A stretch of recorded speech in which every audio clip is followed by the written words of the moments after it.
Hello, welcome. Come in and let's talk about selling your home. I'm Lydia with Ebby Halliday Realtors.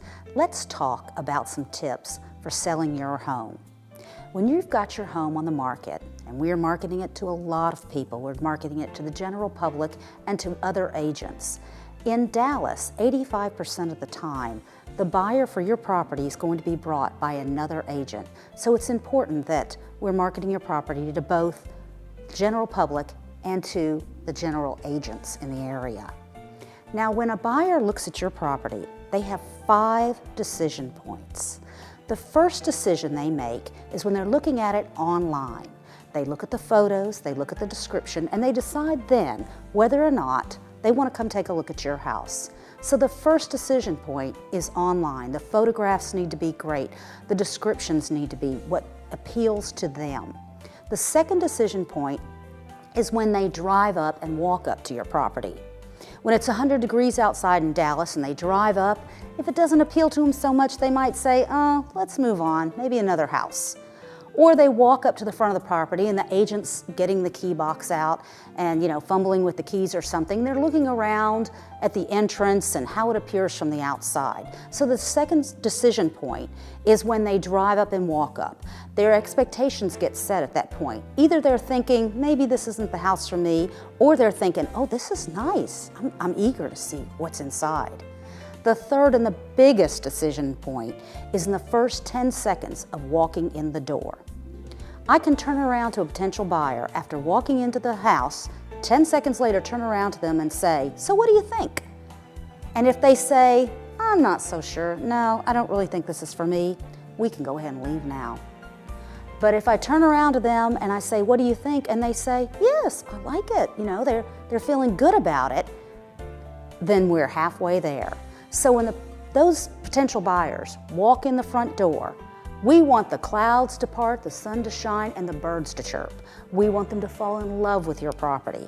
So there's things we need to do to stage the house, to make it sound good, feel good, smell good, that's going to help make that buyer fall in love with your house. So after those 3 decision points, there's only 2 more decision points that are a make or break for your property. It's the master suite.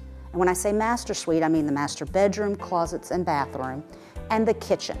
Those are the only 2 things that could kill the deal at that point. So it doesn't matter if the upstairs bedroom is pink, purple, polka dotted.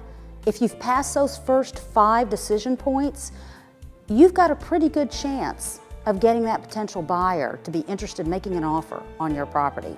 If you blow it in those first 5 decision points, they're not going to buy your house. I'd like to talk with you about some of the specific things that we want to do when we put your house on the market for sale.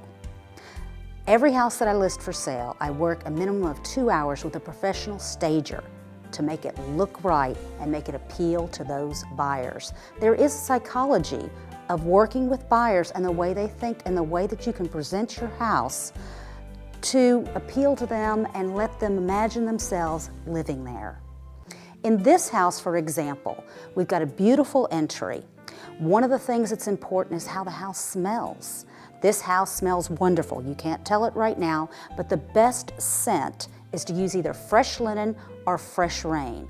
Pumpkin's also a great smell, except you can only get it in the fall. But everybody loves the smell of fresh linen and fresh rain. Stay away from the floral scents. Not everybody loves those. We also want the house to sound good.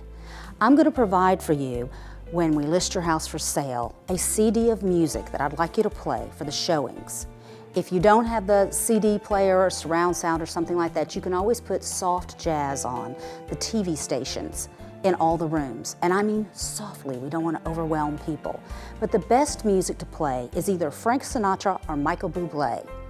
It has a nice walking pace, most of their songs. If you're older, you can relate to it. If you're younger, you think it's cool and hip. A lot of people think, oh, I'll put symphony music on and my house will seem classy. But there might be young people that walk in and they feel like this house is old and boring, it's not for me. So we want to appeal to the most people by making it sound good as well. Now you can see this house beautifully staged. What you want to do is remove all the clutter that you can. I like to come in and a lot of times the stager will get rid of, a third of what you have. When we stage your property, we work with what you own. I'm not going to give you a long shopping list of things to go out and buy.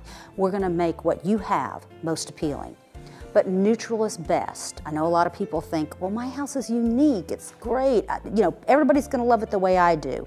But we want them to visualize themselves living there. So we want them to see themselves without your family photos and without too much of your things, because buyers typically do not have a lot of imagination. However they see your home, that's how they think they're going to live.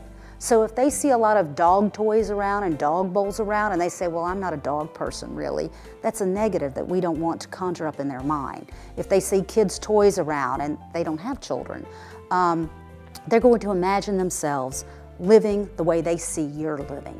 So we don't want a broom, we don't even want a scale in the bathroom. We want the house to look carefree and comfortable for them. When staging your home, we want those buyers to envision themselves living there.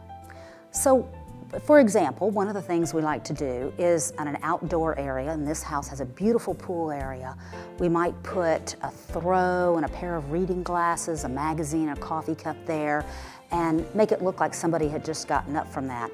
And I literally hear buyers say, oh, I'm going to go out there every morning and read my newspaper and drink my coffee. However, we know they've got 4 kids, busy jobs, hectic schedules. They don't have the time to sit out there and read the read the paper. And they don't have time to sit out there and read the paper and drink their coffee, but they think they will. So we want them to envision themselves living what they think is a perfect lifestyle. When they buy this house, their life will become perfect.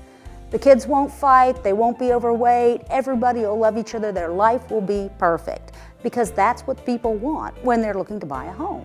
So we talked about the 5 decision points that people have. Online, it needs to be great, enough to entice them to want to come see it. The second is the curb appeal and the front door appeal. You want it to look lush, you want it to look inviting, you want it to look warm and clean and pristine. The third is when they walk in the door. So in this house, it smells good, it sounds good, it's appealing. And the time somebody can walk in a door in 10 seconds, and this is a big, lovely home, they have gotten from the front door all the way into the living room. They might be going into the bedroom or into the kitchen at that point. So they're going to see a pretty good amount of portion of your house when they make that decision. So try it yourself. Go to your front door, walk inside, see how far you get in 10 seconds. The master suite should be warm and inviting, and it should feel like an adult space. You want it to be a couple's retreat that people can imagine themselves in. It should be warm and plush, soft. It should be romantic and intimate. And the rest of the master suite, you want to have a lot of closet space. So take a lot of the stuff out of the closet. Get rid of the stuff seasonal that you're not wearing right now. If this is winter, go ahead and get rid of the summer stuff. We're going to have your house sold and you're not going to need to wear it here. So pack a lot of it away. I want to see extra space in that closet. Room for the buyer to put their things. And in the master bath, we want it to feel like a spa. Lots of white fluffy towels, fresh soap, make it clean, make it sparkling, and make it pristine. This is a lovely kitchen, and this house is a traditional country French style, so it really works with the whole theme of the house. However, we haven't staged it yet, so there are a few things I want to point out that would make it look even better. For example, you don't want the dishwashing rack sitting out, or things like this that remind people that they have to ever do work. The kitchen needs to look like it's just effortless. We want to clear almost everything off the counters. A few stainless pieces can remain, a coffee maker, a few things like that, but a lot of these things should go off of the counters, and a lot of this should be cleared away. I love to leave a nice stainless kettle on the stove. It adds a little bit of sparkle. So if you've got pieces that are maybe a little crystal or a little stainless, keep those. Add a little bit of sparkle, but a little bit. Pretty much we want the kitchen to be clean, to be fresh, and to be uncluttered. I've enjoyed sharing some of these tips with you. These are just a few of the things that I do when I'm working with a seller to help sell your property. My goal is to sell your house in the least amount of time for the highest price.